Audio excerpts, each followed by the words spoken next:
আপনারা জানেন যে উনি নবুয়তের আগে পার্টনারশিপে বিজনেস করতেন খাদিজা রাদিয়াল্লাহু তাআলা আনহার সাথে, মানে খাদিজা রাদিয়াল্লাহু তাআলা আনহার ইনভেস্টমেন্ট আর উনি শ্রম দিতেন। তো উনি সিরিয়াতে গিয়েছেন পণ্য নিয়ে, মালামাল নিয়ে। ওনার ব্যবসা বাণিজ্যের ধরন কেমন এটা দেখবার জন্য খাদিজা রাদিয়াল্লাহু তাআলা আনহা ওনার এক বান্ধবীকে পাঠিয়েছিলেন ওই ক্যারাভ্যানে, ওই কাফেলায়। নাম ছিল মাইসারা। তো মাইসারাকে বলেছে, মাইসারা তুমি দেখবা যে টাকা পয়সা আবার উল্টাপাল্টা করে কিনা, ঠিকঠাক মতো ব্যবসা করে কিনা, আমার huge investment on behalf of me, তুমি ক্যারাভ্যানে থাকবে আর দেখবে যে মোহাম্মদ ঠিকঠাক বিজনেসটা করে কিনা।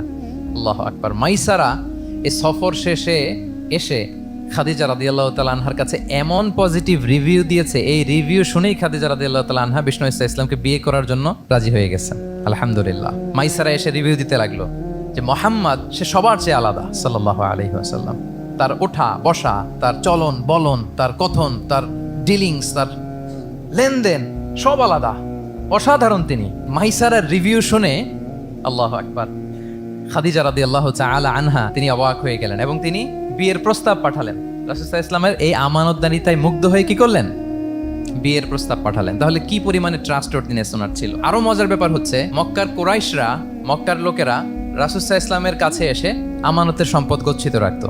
আবু জাহেলের কাছে রাখতো না, উতবা, শাইবা, ওয়ালিদ ইবনে মুগিরা কারো কাছে রাখতো না। খেয়াল করে দেখেন, দল করে আবু জাহেলের, দল করে কার, কিন্তু আমানত রাখে কার বাসায়? কি অবাক করা কাণ্ড না? কর্মী হচ্ছে আবু জাহেলের, কিন্তু আমানতের সম্পদ রাখে কার কাছে?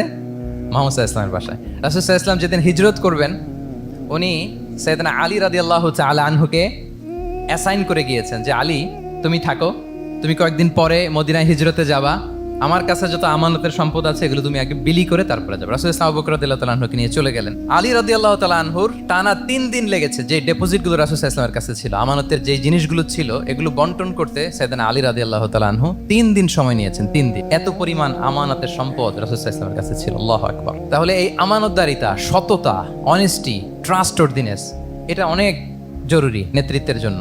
নেতা হতে চাইলে তাকে আমানতদার হইতে হবে। যদি একজন ট্রু লিডার কেউ হতে চায়, তার মধ্যে আমানতদারিতা চাই। কি চাই? আমানতদার। তাহলে ইন্টিগ্রিটি,